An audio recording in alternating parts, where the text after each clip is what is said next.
Yo, yo, yo, welcome to the NSO New Spurs Order. It's another week in the life of the Billionaire Boys Club.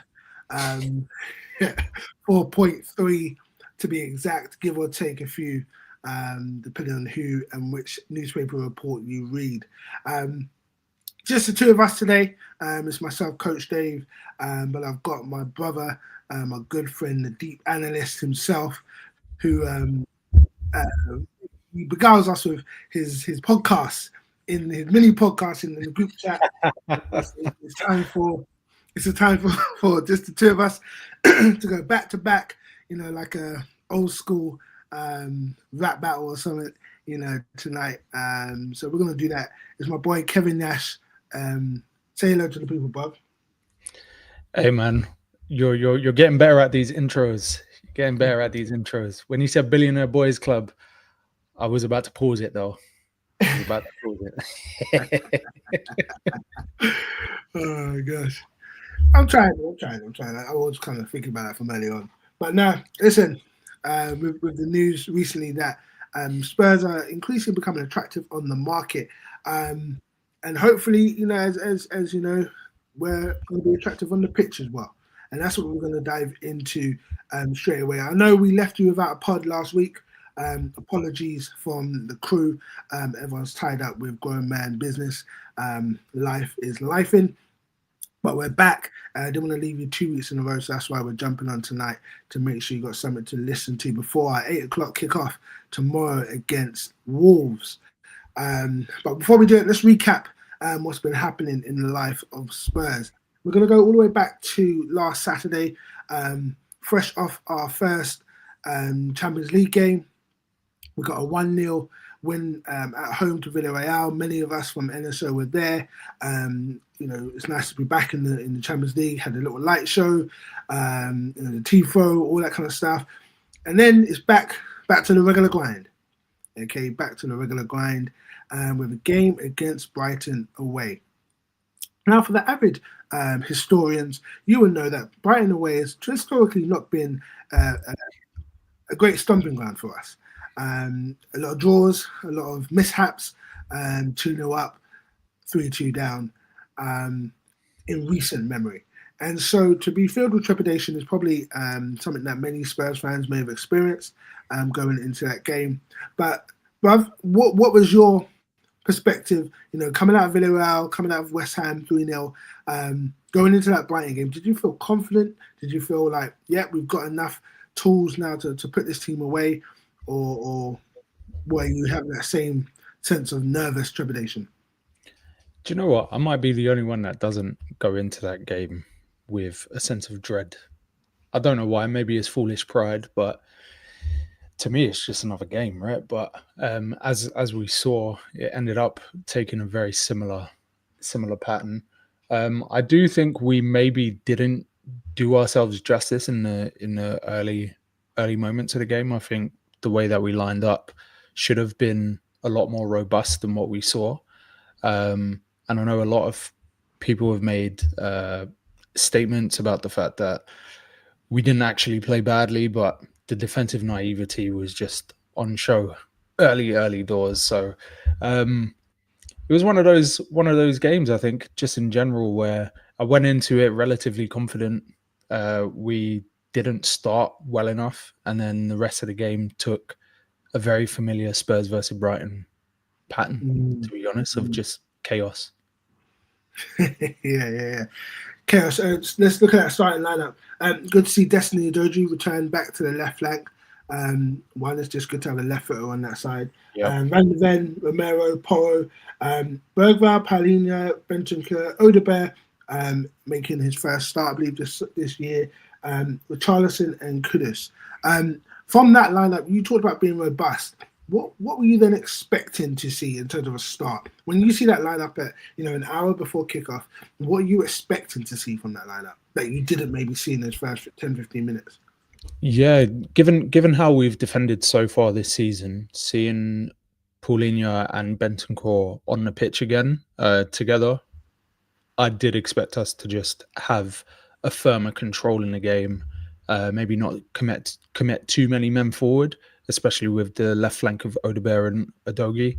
But yeah, I just felt like as soon as we established early positional dominance, we just sort of lost our heads a little bit, and it reminded me of like the Ange days where your number six, your double pivot, if you will, are both so far up the pitch that there's no chance that they're getting back if the ball breaks.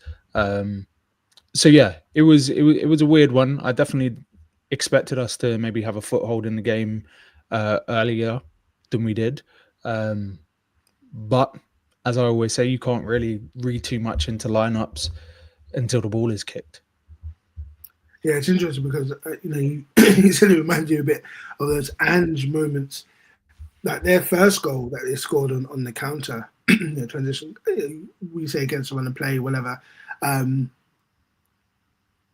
It's interesting because I think you saw loads of tweets saying, "Oh, I was expecting Van der Ven to be there. I was expecting him to either make a covering tackle or to sprint back, but he wasn't even local." Romero was was furthest back, and it was just weird because under Thomas Frank, what we have seen is discipline. That is the one thing we have seen. It's not necessarily the prettiest, it's not necessarily the most exciting, but it is disciplined. And I think you think back to the PSG game, discipline. 3-5-2 or 5-3-2, whatever we played. Everything is disciplined. What struck me is when Brighton had their opportunities, it was because of real ill discipline. They weren't really playing us off the park or anything. It was our own mistakes. We were just, you're not where you're supposed to be. You're being pulled here, there, and everywhere. You've overcommitted, or you're too high at the pitch, or the midfield is spread, or it's disjointed, or you're giving the ball away and really cheaply. No one's had to fight for this opportunity. They didn't have to do too much to win the ball back and get the ball high up. One outlet pass into that flank, the left flank, or it was very much through their right flank, our left flank, because they were going down through Minter, who obviously had pace and a bit of trickery, and they wanted to isolate him 1v1, and see what they could do, with him pulling them up the pitch. But it was just ill discipline, and exactly. I think we just hadn't seen that before from a Thomas Frank side. We're used to seeing, not necessarily ill discipline, but there's no thought of discipline from Ange, from a defensive standpoint. If you take away those 4 or 5 Europa games. But in the league, we just didn't see much discipline. We didn't see much positional discipline and covering spaces and being aware. You think about, like I said, Polini and Bentancur, the way they play is smart. It's that street smarts. It's that, yes, you may not be the most athletic. You might not be, you're not a Patrick Vieira, you're not a Roy Keane type player, but you're there, you're local, you're making those interceptions, you're making those key tackles, you're shrugging players off the ball, getting us going again. And they just weren't there. And I think that was the most disappointing thing from that. And then, as I mentioned in the group chat, the defensive line. Yeah, it was terrible. I've never seen it so bad. I feel like it's one of those rare, to be perfectly honest, Romero could see the whole line. Romero ends up playing Minter on side. And then for the recovery run, just sort of darts down the pitch halfway and then just totally mails it in.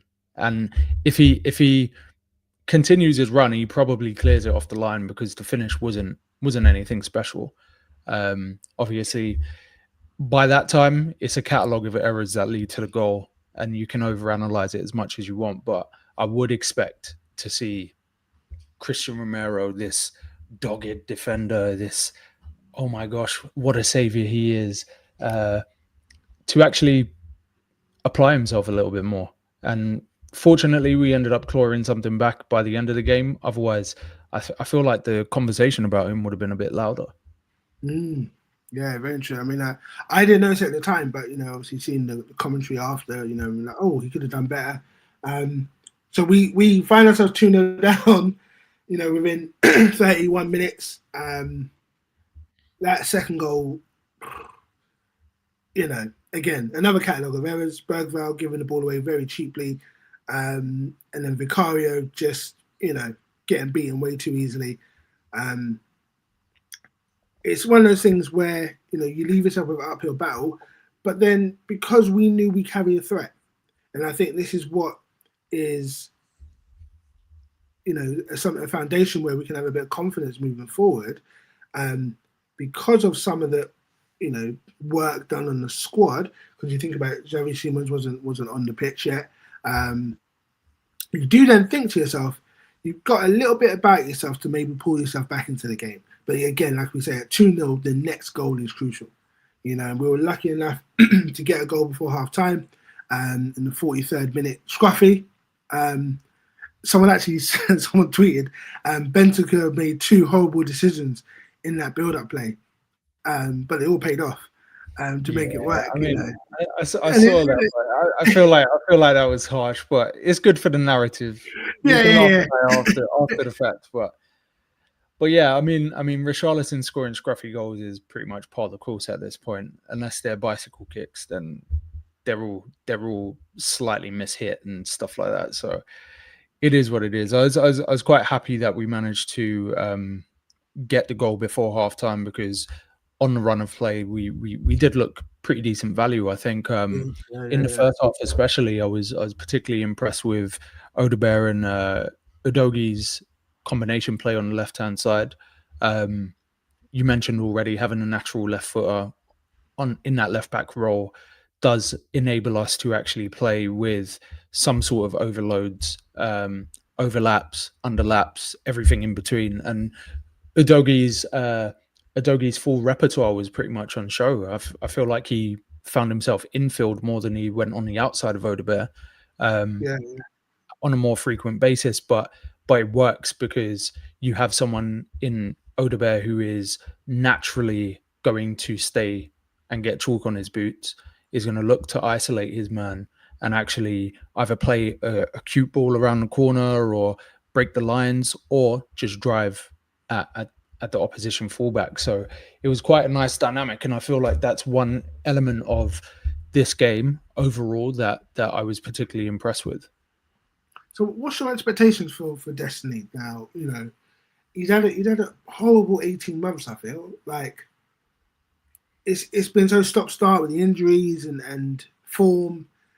What would you count as a successful season for him? If you're his agent, or you're his personal coach or whatever, and he comes to you once a week, Wednesday, 3:00, says that what's my goals now? I'm back in the team, I'm back in amongst it. What would you say for him is what he needs to really be looking at? Yeah, I think it's an interesting conversation, because obviously the emergence of Jed Spence puts a massive spanner in the works. But for all intents and purposes, there's no reason why Udogie shouldn't be looking to get his starting spot back.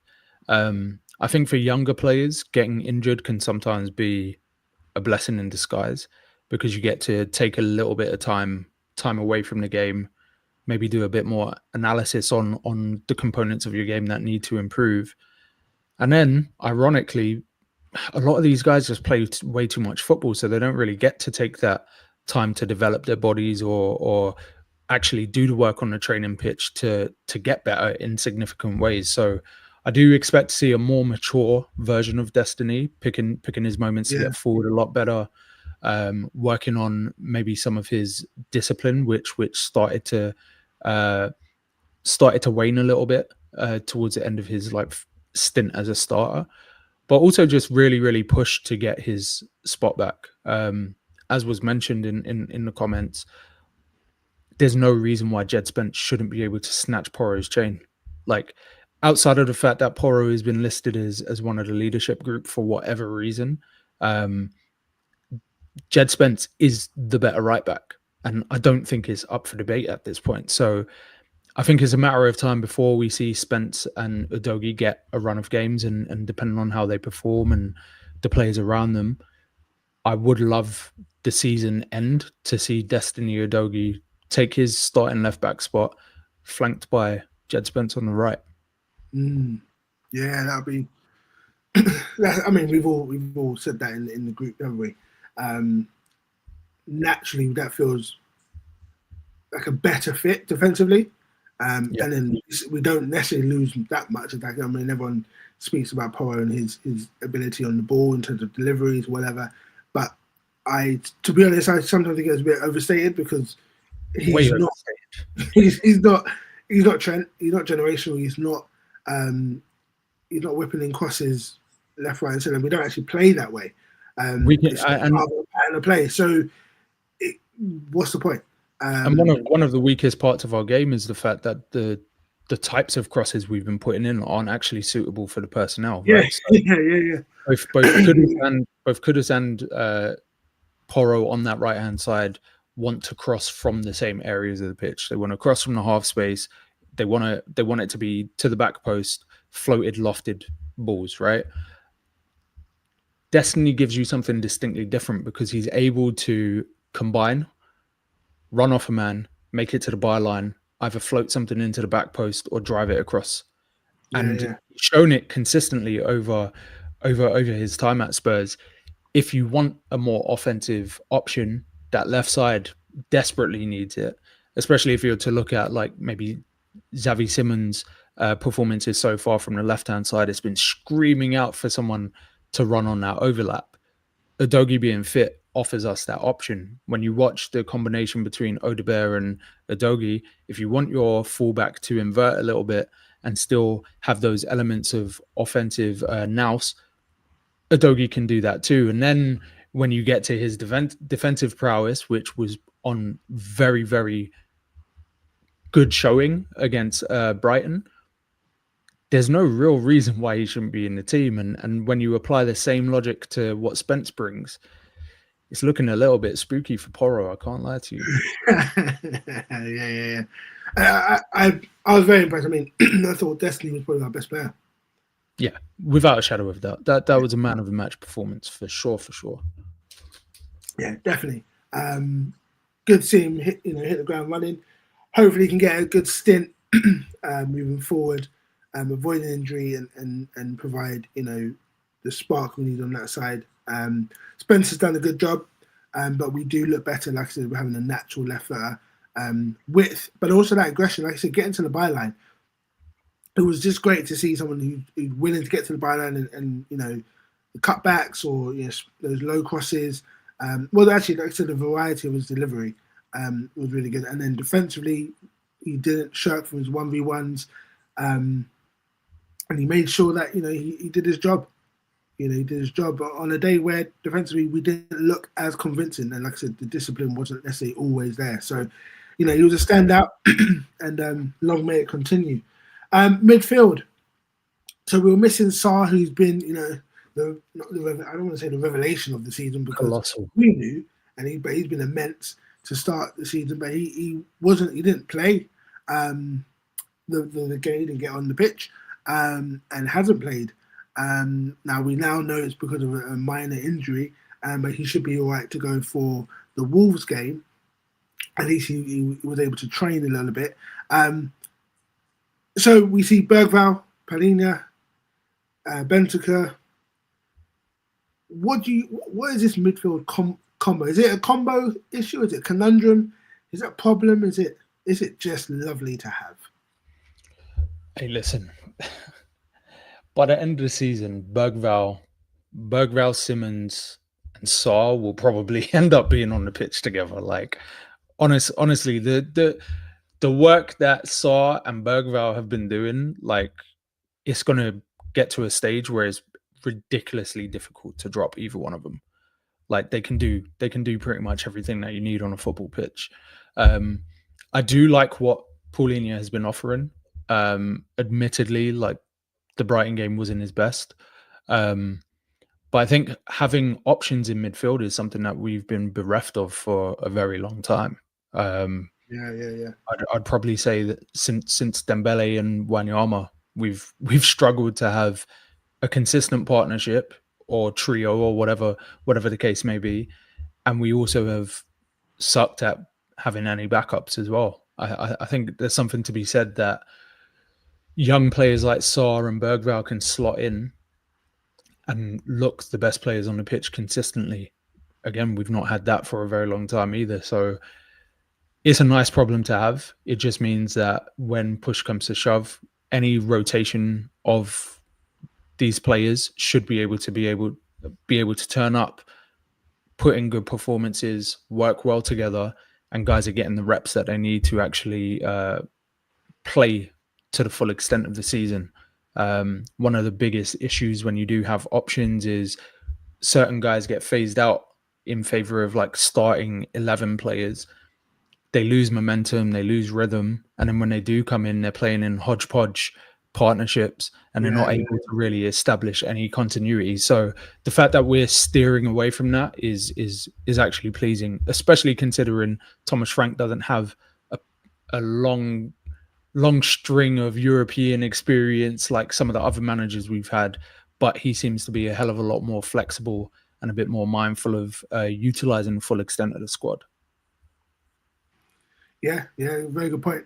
I know I've said this every time I've been on the pod since we won the Europa League, but the fact that we have winners on the bench or winners on the pitch who, you're 2-0 down, but you're looking on the pitch and going, actually, well, in their DNA, in their, in their legs, as it were, is, a comeback or, okay, we can just get the next goal. We can keep pushing, we can keep fighting, we can get, that tenacity, that resilience, and even at such a young age. So we know, Bergwijn's a precocious talent. We know he has that level of talent, but he's married that to.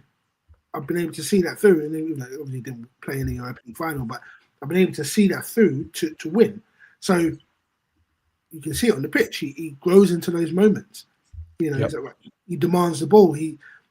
There's a switch where he just goes, okay, now I'm going to be the best player in this midfield. I'm now going to start dictating things, because when Simons came on, I think Bergwijn dropped into a deeper role.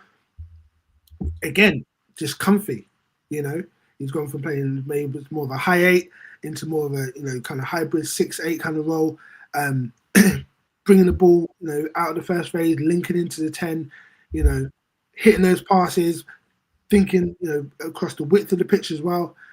Brilliant, and he can do that with aplomb. Sarr, when he's been playing, we've seen what he's been at. He's been pressing the goalkeeper at Man City, and making tackles in the left channel or the right channel. He's been doing a massive role for us, and then you add experience, then you add like I said, Paulina, obviously Bentancur's got experience anyway. He's gone deep into international competition with Uruguay. He's played around bigger players, in terms of their stature, that kind of thing. Obviously, Xavi Simons has been around big name players and also carried the weight of expectation, as with his reputation and whatnot. So that kind of mix of experience, potential, but also resilience from last year, which is a legacy of what happened in the Europa campaign. I think is actually quite a nice concoction to have, and then you have those still, I think, unearthed talents like your Archie Grays, who are still coming through, still being polished, still being developed. We saw it when he came, and played obviously the Doncaster game, which we'll maybe touch on in a moment. We then see those players who are now an Odebear, who hardly got much of a run last year, but he started this game. It wasn't his finest 60, 70, 80 minutes or whatever, however long he was on the pitch, but there were flashes where you go, okay, for sure. He's direct. He's running at players. He's got a little bit of confidence. His final actions may leave a little bit to desired, but there's something there. And for me, it was refreshing to see two wingers who want to go out there, their defender. To maybe go for those 1v1s. If we get the ball to them quickly. That kind of caveat. Yeah. I think when we speak on Bergwijn, I think it speaks volumes to how many different profiles we now have in midfield. Even if you were to look at Bentancur as like a more reserved 8 or a 6 or whatever the case may be, and then Paulinho, for example, they both offer something distinctly different. If you were to look at Bergwijn and Sarr as both 8s who are going to operate higher up the pitch, both of them offer something distinctly different. when you then start adding the Archie Grays and the Xavi Simons and Madison, who will probably never come back, Kulusevski, who will obviously come back soon. When you start looking at all of these players that can occupy those central spots, there's a good blend there, and you can put the puzzle pieces together and make a version of a midfield that will be able to solve most problems that you'll see on a football pitch. So it's an exciting time. I'm particularly impressed with the fact that both Sarr and Bergvall aerially are absolutely dominating at the moment, and it's not something that you would have expected. But yeah. Both of them go into duels really full on. They're winning a good percentage of them, and their movement is also good enough that they're not just limited to being like a target option. They're also able to run off of a man who is either making the ball stick or being the third man to run in from deeper areas. So they offer you so much. They're very dynamic players, and they're both in really good form. So it's an exciting prospect. Yeah, definitely. So leaving the Brighton game behind, obviously we managed to get it back to 2-2. Actually, you know what? We have to speak on. We have to speak on Xavi. Sorry, my guy. nearly missed this one. Listen, I've often lamented what we don't have on the bench. You know, the fact that we're struggling even at 2-1, and you go, boy, it's up to you, man. You know?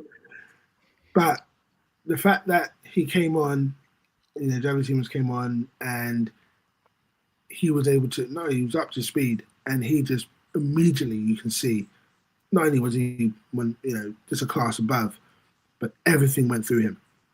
Yep, everything went through him. I think his first attack that went through, I think he got a shot off. Then he's trying to slip a pass through, getting the striker involved, getting the wide players involved.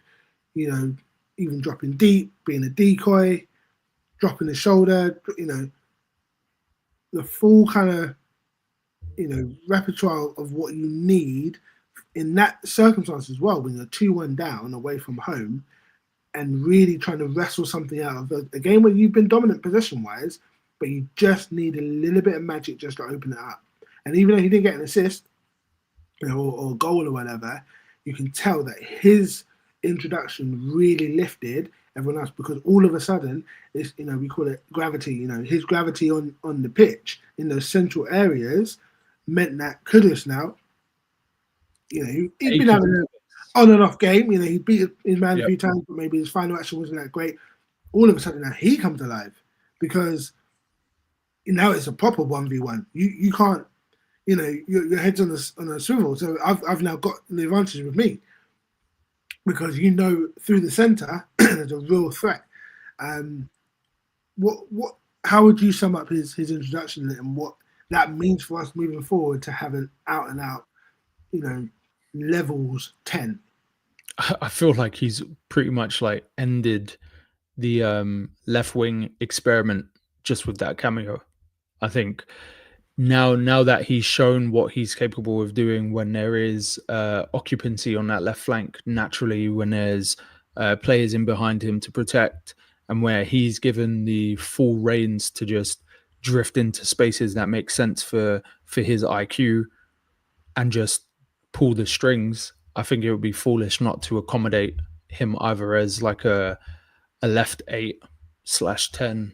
I hate all of this terminology, but or just a central attacking midfielder, right? So he's really put the onus on Thomas Frank to solve the Xavi Simons problem, if you will, and actually really figure out how to utilize him for the betterment of the team. And as you said, I think Kudus, for me, has flattered to deceive in a lot of instances. I think people will look to the jaws and take on numbers and all of these things to assess his performances, but the eye test says that once he beats his man, there's no other ideas, right? The game slows down, the ball sticks to him and things like that. But as you aptly put it, with him getting actual 1v1s and occupying that half space and being able to just see play develop and take his time with a cross for once, it came to devastating effect, even though it was an own goal. So yeah, I think Simmons is the key, which I think we all knew he would be. So yeah, I'm excited to see how Thomas Frank utilizes him moving forward. Yeah. It's gonna be interesting. You know, once these players get into their stride and start nailing down these spots, you know, then it's proper competition, which is what we've always wanted. And that's the mark of a team that's evolving and a team that's moving into something that's bigger and better. You know, you want to have a situation where you have first 11 talent on the bench. You know, where you think you could have started today, but you didn't because Bergval's playing or Sar's playing or Simmons is playing. But if I need you for 30 minutes because it's gone wrong or there's an injury or whatever the case may be, you're coming straight in and you're going to be able to really take us to the next level. Or you're going to be able to rescue a point or nick us, a win or whatever the case may be. And it's been a while. I've been talking about this for forever on this pod. That we just don't ever have that. So we're not done yet. There's still more parts of the squad that we need to fix up in that respect. But it is good to have those kind of options. Even Ryan here, there's a comment. Only thing worried about is if we don't have a backup for Kudus. It's fair point. In terms of out and out. Dejan Kulusevski.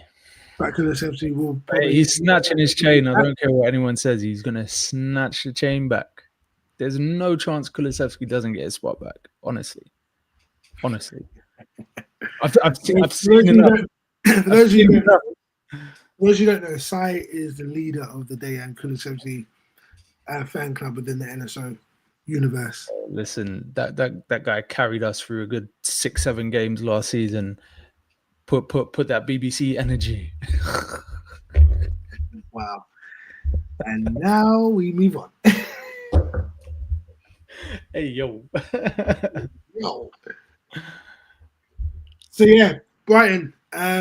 Listen, we got out of there with a point, which is good. We don't want to get losses and rack up those losses. We're in that sweet spot, isn't it? Where we're still figuring out the squad, still figuring out even players getting up to speed. Players have a preseason or. And it's very disjointed with the international breaks. So being able to still keep some momentum and not lose and lose ground at this early stage is actually key. So, getting out there with a point was great. And we move into the midweek game against Doncaster. Listen, we're at home. You even did the accent. You can tell where I went to uni and I went to uni up above the M25, the Watford Gap. Listen, it's one of them games where you see it again. You go online and Tottenham, don't be Tottenham, please. And actually the guy, what was it? Listen to the commentary. It's like the last time we lost to that kind of level was Colchester. Right now. For those of you who have listened avidly to this pod, you will know that I've mentioned that Colchester game quite a few times. That was a game that solidified, one, my rating of Poch. We can talk about that another time. But also why I intensely dislike Kyle Walker-Peters, okay, who spent that whole game sending in crosses at like head height, to League Two defenders to just literally, just head it out of the box. And we had our striker that night was Lucas Moura. And for me, it just solidified the lack of IQ that we had on display in that time, that part of our evolution as we were approaching those domestic cups.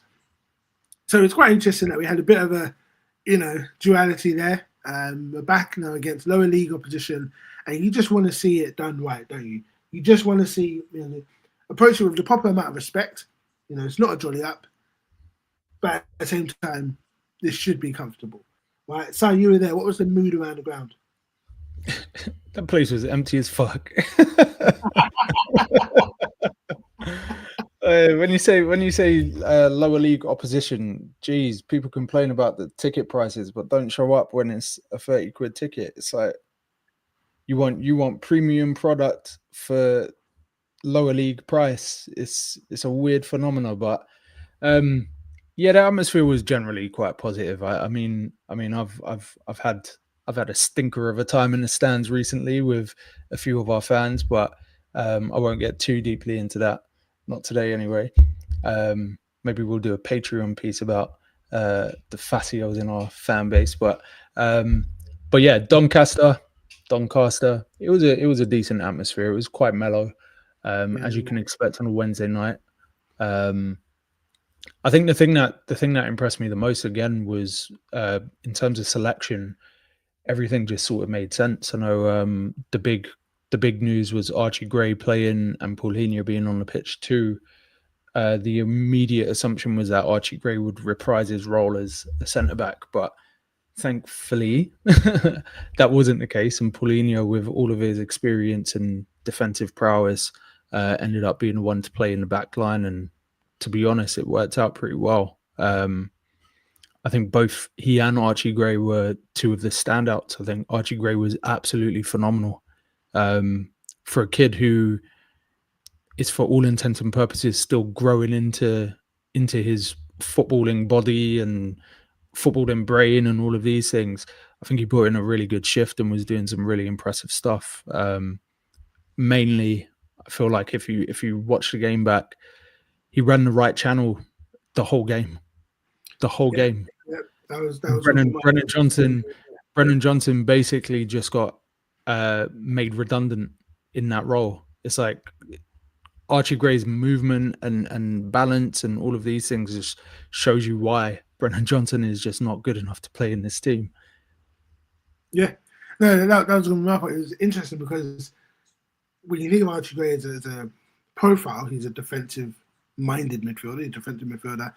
And to try him out as an 8 a few times, I never liked it. It's because an Ange 8 is a is a forward, pretty much. Basically. Doing shuttle runs the whole game, just doing suicide. Yeah. So, never liked it in that system. But, he does have, a bit of get up and go. But it's so interesting to see how, obviously, we knew we were going to dominate the game for the most part. Once we got on the ball, our superior ability and technical ability would be able to show where we can control the next 5-10 minutes of possession if we want to, and almost pick our moments. But what got me was the fact that he was trying to really push things forward, and make things happen, take risks. Taking risks in the right-hand channel. You're taking risks, some passing, drives forward, link-up play.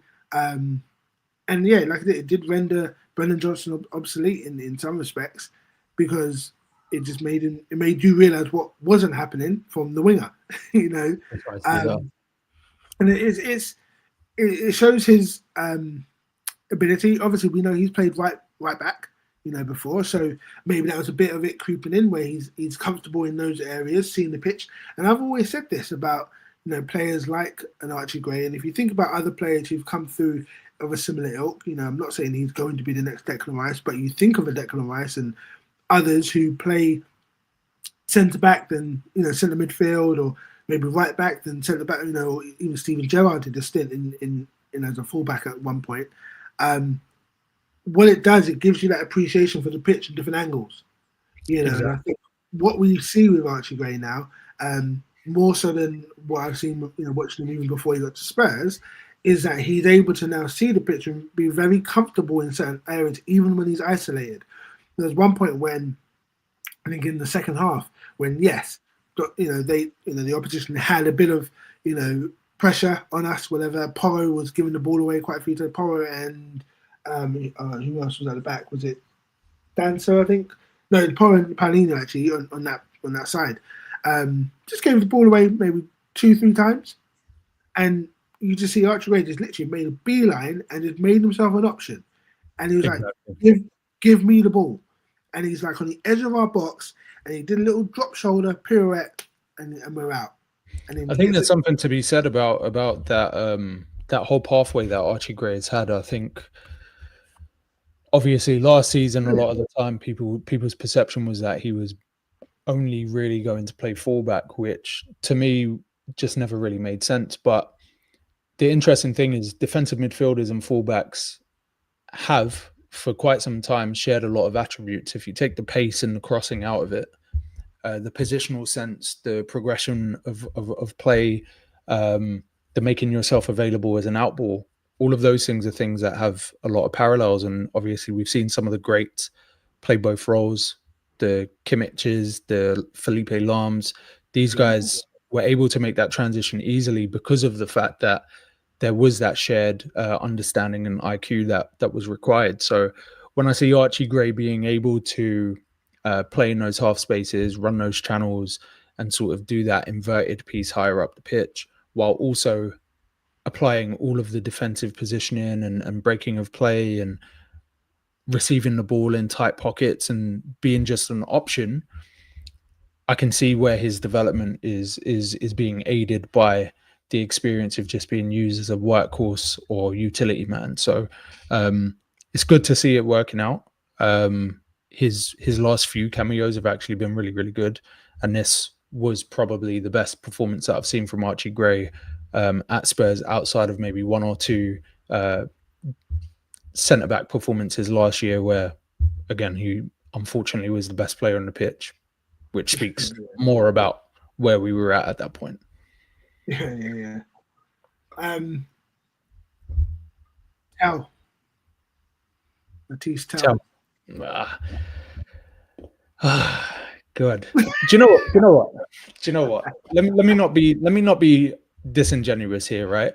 I actually think for the most part he played pretty well. The big issue is he had at least 3 opportunities to score. And these are opportunities that Harry Redknapp's wife would have been able to score, right? Shout out to that old phrase. The problem is, I think this kid's confidence is going to be shot unless he gets a goal. And the longer it goes without him getting a goal, the more likely it is that we're going to see those type of instances in front of goal where he just misses the ball entirely or just miss kicks. But outside of that, I think his movement was really, really good, like surprisingly good. I think he offers us a different dynamic because when instead of hold up, shield ball and lay off 5 yards, Tell will collect the ball, drive into deeper space, see more of the pitch, and then play a pass. You're not always going to get the time and the space to do that, but when the time and the space is there, I think utilizing your dribbling, utilizing your agility, and also utilizing the vision and things that we've seen on display from him from the left-hand side, I think it came into good effect. And he was unfortunate not to bag, but again, that's what reps will get him. He'll get more opportunities to score, and hopefully he'll find a net soon. Yeah, I mean, no doubt. I mean, I switched onto the game after 3 minutes or whatever, and already, the tweets were being loaded because he air kicked one already, and there was another one later on in the game. But I saw he's running into channels. He's been aggressive. He's, his combination play was okay. You can definitely tell that he thrives from having, dribblers around him or technical players around him. It has to flank him to, again, that gravity, that sense of, when the space starts to open up, if you can't clog, the space around him, because he's not necessarily the biggest of strikers. Or even as a forward, as a winger, he's quite slight of frame in that respect, even though he's got, he runs with quite a low centre of gravity when he's dribbling, which I think helps him get out of tight situations. But for me, it's just about that goal. You just need something to break for him. We had it reminds me of, I think, Richarlison's first run of games where it was just like you're doing everything apart from just getting that goal. And I think he scored a header in, I can't remember, maybe it was in Europe or whatever. And then he had, he got a few, whatever the case may be. my theory is that time's running out because once Moani, Solanke, and them guys are coming back, and then people start to lock down again when the team forms, maybe after the next international break, and we're now looking at we've got 10 weeks till Christmas, or we're playing every 3 days or whatever, and the team starts to lock in, and you say, right, it's Odegaard on the left, or it's this person on the left, it's Javi Siemens into 10, it's these, obviously the midfield too will probably rotate because there's so much talent there anyway. Here's our back four, here's it, where do you fit him in? Yeah, I feel like he's going to be limited to like deeper rotation option both for left and centre forward.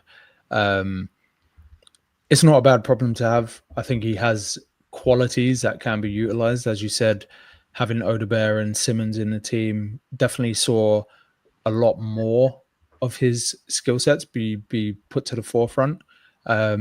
At times, he drifted out to the left while Odegaard took up more of a central position next to Simmons. Simmons ended up as a false nine at times. Yeah. I think having players that are able to do the jinky majinky, the little tight combination play motions and things like that, I'm not mad at it. I'm really not mad at it. It's just there's not really going to be many games where the level of opposition is at that level to where you can make that amount of changes in the side and give someone who is not in the best of form an opportunity to lead the line. So he unfortunately he is going to be limited in terms of appearances and things like that, barring injury and things like that. But I don't think it's a bad thing for him to have to work for his spot, because as we've seen so many times in a lot of Spurs players' history, their third year, fourth year tends to be where they start hitting the ground, and yeah, good point. It's better to have the talent than not. Yeah, and that's the thing, those who don't have an agenda, he has a talent. He does have talent. He just needs to. We just need to see him just get it over the line. In that sense, we dominated most of the game. We were very comfortable. We didn't really get out of second gear, really. What's interesting is, next up is Newcastle away, and obviously they don't have Isak anymore. But what's your thoughts on that game? I know it's still probably about a month off. But what's your thoughts on that? Do you feel confident heading into that? Yep. Yeah, it's so far away that it's extremely difficult to predict. Our squad might be in a rich vein of form by then. So who knows? Obviously, Newcastle is not an easy place to go to. Spurs have a pretty shoddy record there over the last few years, especially. But at the same time, this isn't the same Spurs as last season or the year before, or even the period where we had the likes of Nuno or Conte or any of these guys. We are the type of team that will show up with a game plan for the opposition that we're playing against. And for that reason, I'm willing to just see how it goes up until then and then make predictions closer to the time.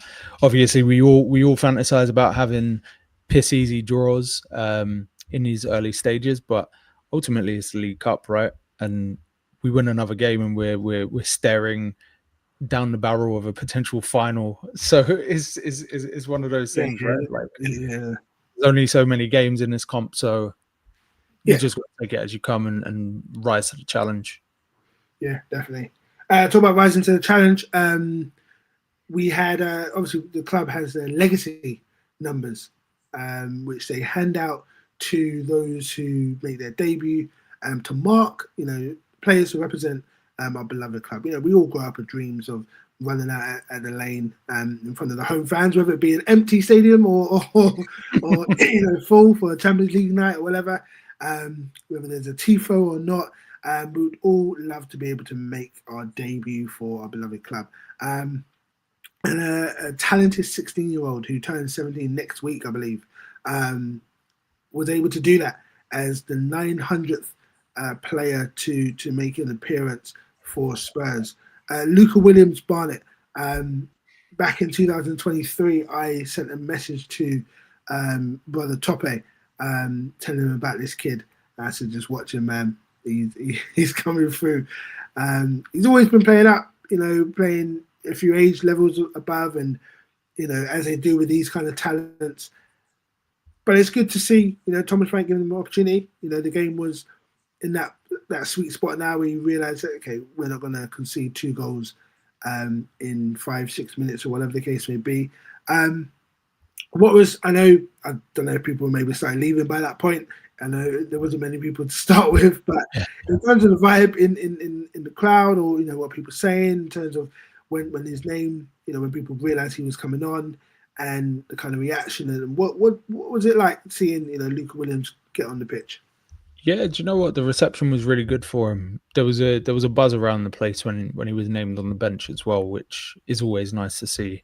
I think his first touch was like pretty much a nothing touch, but every time he managed to get on the ball, there was I don't want to gas it, but you remember when Aaron Lennon used to bomb down the wing and the whole stadium would just stand up waiting for something to happen. It was that sort of vibe. And I mean, we've seen that this season with Kudus, for example, or Simmons, but for it to be a 16-year-old getting that type of energy behind him is always nice to see. I do actually want to shout out whoever the fuck came up with the legacy number thing. Like, it's dope. That is such a dope idea. I want to shout out the person that came up with the idea, but also bemoan them for the fact that someone had to sit there and go through every single player. Yeah.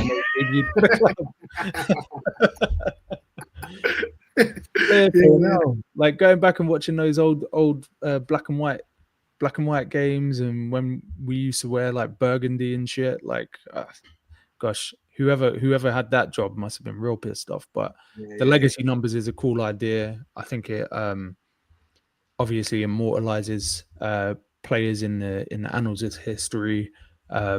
We should rub out a few of the numbers just for banter. I don't want William Gallas to ever be recognised. Hossam Ghali never recognised. That IDF Fasio as well. Get him out there too. Oh gosh, there's a few I don't like, but let me not get cancelled.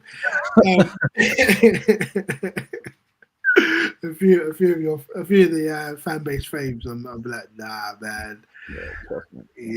Drop them out. But no, I think it's, for me, it's just nice how it all aligned. It's a marketing dream, innit? That 900 is this wonder kid or whatever they call him. If he is going to be the next star boy coming through the ranks, he's also a legacy number 900. I'm sure the Spurs marketing team and social media team were just salivating at the prospect of what they can do with that moving forward. Listen, we wish him all the best, but also just want to shout out, is it Tynan Thompson and Janai Byfield? They were also on the bench for the first team. They've been training with the first team. Shout them out as well. They again, real talents from the academy. I think what's really important now is, if I can just speak on it, what's really important is that we have this role in place to look at this pathway. We hear that word a lot: pathway. There's been a definitive decision to invest in our academy. Definitive decision to look at the talent, even buying talent in. You think, I'm keeping an eye on Mason Melia, the striker. We've got the Irish striker, who I think he's out on loan somewhere. I can't remember exactly where he is, but he's banging in goals left, right, and centre. But I'm catching up on his highlights every so often. Not as much as investing as I was with Bergvall, but I'm keeping on top of it. Got Mason Melia. You've got other players that we're bringing in, even at 14, 16, 17, whatever, because a rising tide lifts all ships. The talent level, being. You're in your teacher bag right now. I had to drop the one. The fact that you bring in the hottest talent from Ireland, the hottest defender from the South Coast or whatever the case may be, everyone has to step up, because I've been around some of those conversations and whatnot. When you're trying to get that scholar, when you're trying to get that next contract, when you're trying to get not trying to get released or whatever, and you know that the person in front of you is a certain level, or the people you're playing with at a certain level, it makes everyone just get that much better. Now, for us as a club, what would it benefit? Now, if some of those players end up in the first team, great.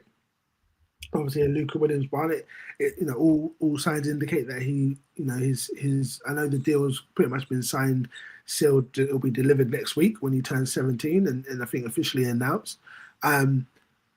But there will be other players who don't necessarily make it at our club. There maybe go out on a few loans. There'll be loads of our players. There'll be more players that don't make it at our club.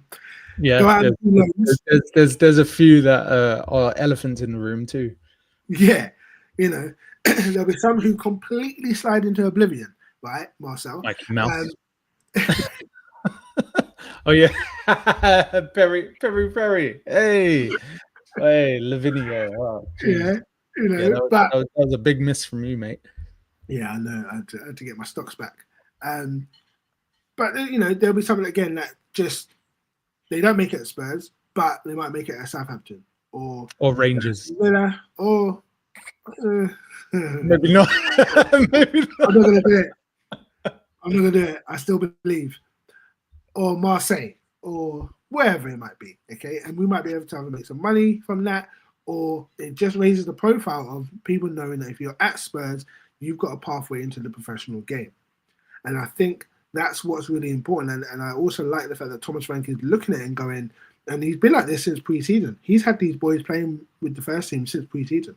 He's not been afraid to call them up and say, look, you're training with us for a couple of weeks, 10 days, 5 days.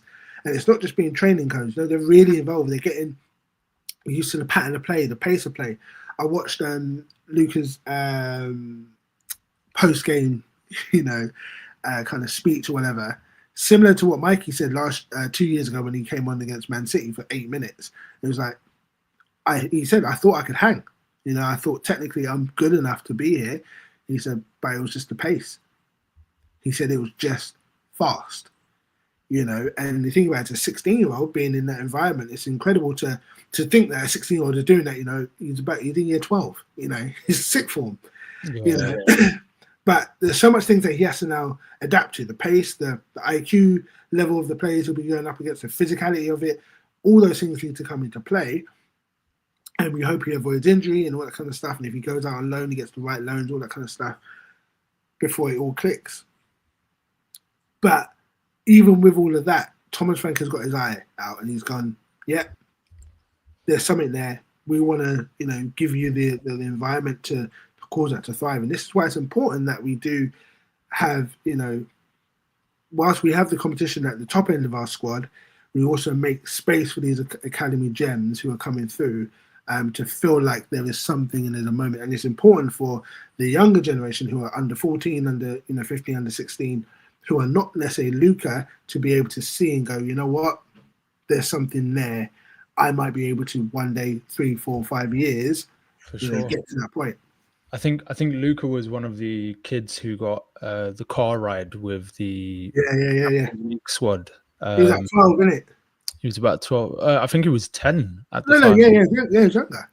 Yeah, he was even younger. And I like seeing things like that because ultimately it means that these guys are actually being monitored from academy age, right? They're getting given opportunities on multiple levels to represent the club in many different ways.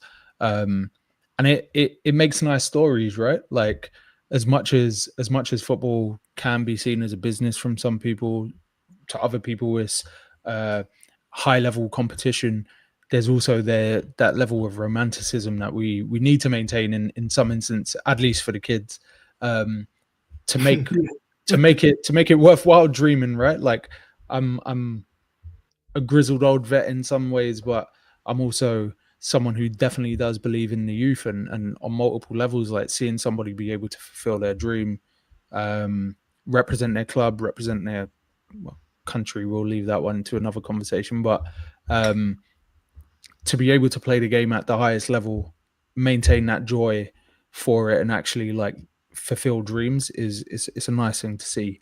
I think one of the interesting things is I'm probably in the minority here, but I'm not too hung up on whether or not the youth players come through the academy or not.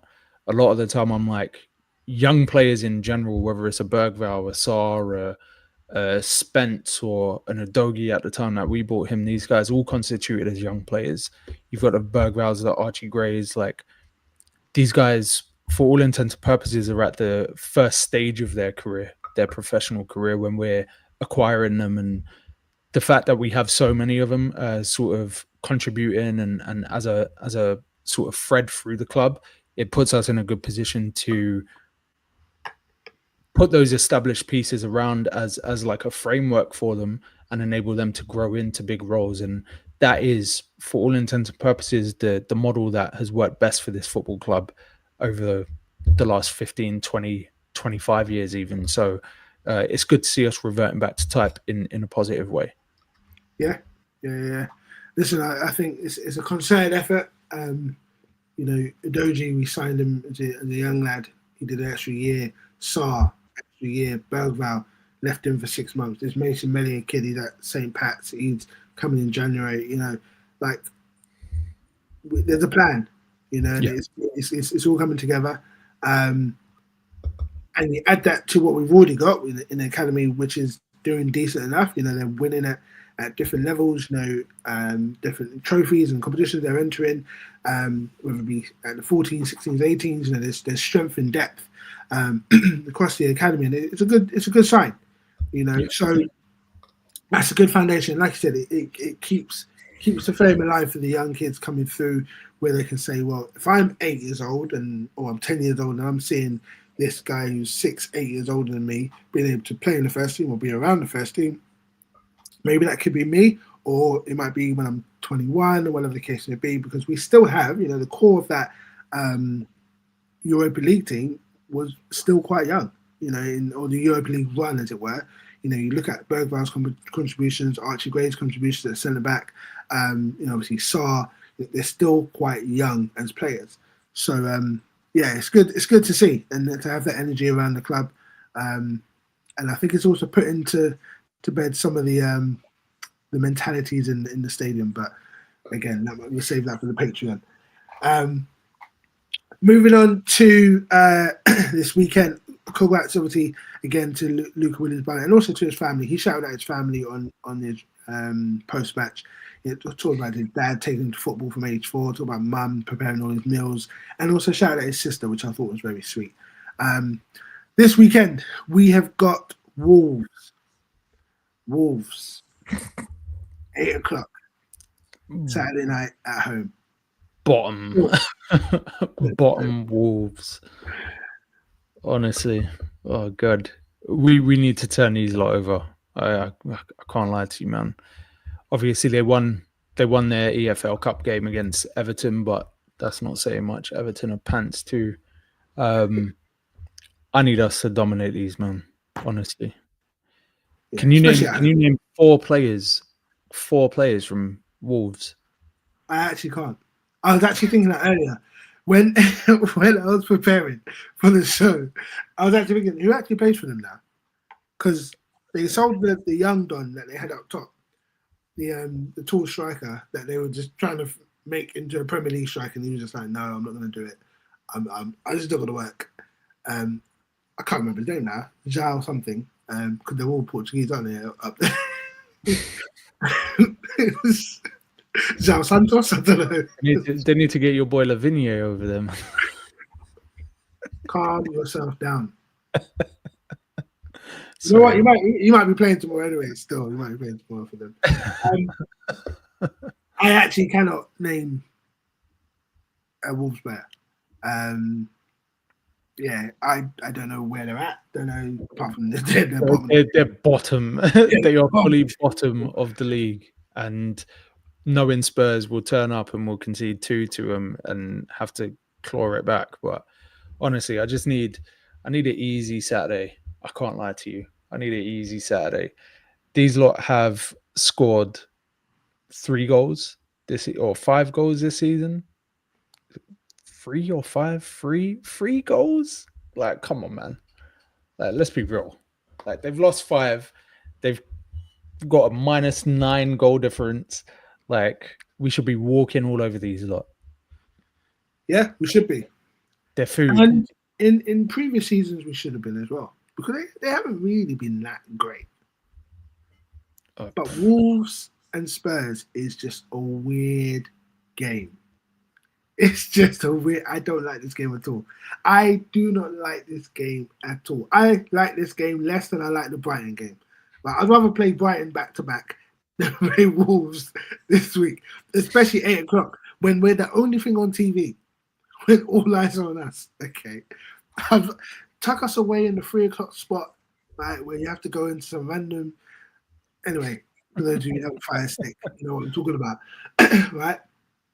But no, like this, I'm not looking forward to it, man. But with the quality that we have in the squad, this is where you turn around and say, right, the squad pulls you through. Okay, not because they're you know, and you know, yes, we got Champions League next week. Is it next week we got Champions League? Back to yeah, we got it's Champions League next week. But that's against Bodo Glimt and away, and I think we should be able to rotate for that one. So we should be able to tomorrow put out a really strong team and get this game done. Get this game done. 3 goals to the good early on, and comfy, and be in a position where a team who has only scored, you know, minimal goals this season are trying to chase the game. The gaps open up, and you bring on Brennan Johnson, and he gets his customary goal to you know to release his song into the atmosphere. The guy is inevitable. It's ridiculous. Honestly, I feel like Frank is going to be risk averse in terms of selection. I don't see him risking the eventuality that like we turn up with an under strength squad or first 11 and end up having to chase the game. I think that would put 10 times more pressure on the Champions League game midweek. So I do expect to see us go all out. Odegaard for me should be starting again. Xavi Simons should be starting. Sarr, if he's fit, should be back in. I think the only selection dilemma is whether or not you go with Bergvall. Everything else should pretty much select itself. I want to see Udogie and probably end up being Porro on the right-hand side. But yeah, I expect to see Van der Ven and Romero back. I expect to see Kudus back in the side and probably Richarlison up top. So there's no real reason why we shouldn't walk out with all 3 points. Like, they have been chicken shit all season. And I don't want us to be the first team to drop points against them. Yeah. There's not even much analysis to do on that one because it's like, they're terrible. They are terrible. The only real threats I can see is, I mean, Strand Larsen, he's decent enough. They have a player at right back. That one. Matthew. Oh, I thought you meant the actual right back that plays for them. It's supposed to be pretty decent, but Matt Doherty. Well, honestly, he won't play against us, surely. No, he will. No, he will. I need to see Odegaard absolutely skin him. That would be beautiful. I need to see it, please. Maybe play hell against Doherty. All the hell that guy put me through. Please, I need to see it. It's a weird, again, it's just one of them games where they've been so bad and we've been so strong that the gap should be pretty straightforward. I would like to see Spence and Udogie. That would be my thing. That's if I'm talking about in a lineup, just because I just want to see that natural defensive fluidity where I don't look at it and go, oh, they caught us on something that could have been avoided. Do you know what I mean? Yeah. You know, because Porro does have those mistakes in him where, you know, he doesn't read the flight of the ball or whatever. I just don't want it to be that. I want to make it as, you know, as tough for them to get that error out of us or that mistake. So you want players on the pitch who are, even though everyone can make an error, the margin is smaller when you have better players on the pitch. To be honest, if there's ever a game to bench Poro, it would be this one with Yeah, there being a midweek game just passed, a weekend game, and then we play on Tuesday again. So away. Yeah, we play on Tuesday away as well. So this is time for it. Yeah, let's see if Sar's back. It'll be good to see him. Not sure we need Palhinha. I think we need this again where we might need to move the ball a bit quicker than what he currently is offering us. But I'm not against it. I won't be mad if he's starting because we've seen that he's good enough, in different game states for us. I definitely do want to see Javi Simmons as a 10 because I feel like he's technically just seen as the left 8 now because we're not moving away from this 4-3-3. I can't see it happening. Honestly. I know we've spoken about Frank's flexibility, but it's not looked like a 4-2-3-1 at any point this season. Like, you didn't think so when he came on last week? I feel like that's a bit of a hard one to gauge because he came on at like 60 minutes, so he was just just popping up in more advanced areas, and we had territorial advantage. Well, Frank referenced him as being central, reference him playing in those central roles. So I don't know. Let's see. But if you could pick with your statement about Paulinho, if you could pick, especially given the fact that in the opening game of the season we played Bergvall, Gray, and Sarr, what would be your midfield? What for tomorrow? Yeah. Sarr, Bergvall, and Simmons in the 10. Fair. So double pivot of Bergvall and Sarr. Yeah, because I feel like they're gonna probably let us have the ball, so it's fine. And then if it does break down, I trust Bergvall and Sarr to put in the work. And then if we need to shut up shop, Paulinho can do that. If it's not one of them two, it might be Bentancur instead. A bit like how I think it's going to be more akin to the Villarreal game actually, where they try to pick their moments, but they're kind of sitting off because they know we have a bit of a threat. Not a bit of a threat. We know we have a serious threat. So they're not going to go gung ho. They're not going to try and force the issue with us. I can't see that being their style of play. But I actually haven't watched any of Wolves. Again, I couldn't name any of their players.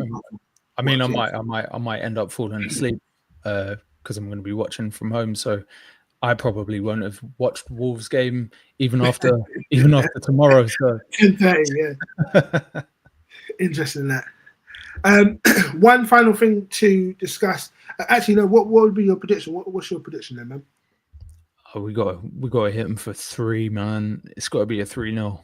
Yeah, I was going to go 3-0. I need that, especially with some of the fixtures that are on the horizon this weekend. Obviously, we got the boys down the road are playing. What's it called? They're playing West Ham. No, that's not this week. Newcastle away. Sorry. It's a good option. It's a good opportunity to pick up some points and go to second in the league. Yeah. I can't lie to you. I'm invested. I want to finish. I want to finish above these, man. I really do.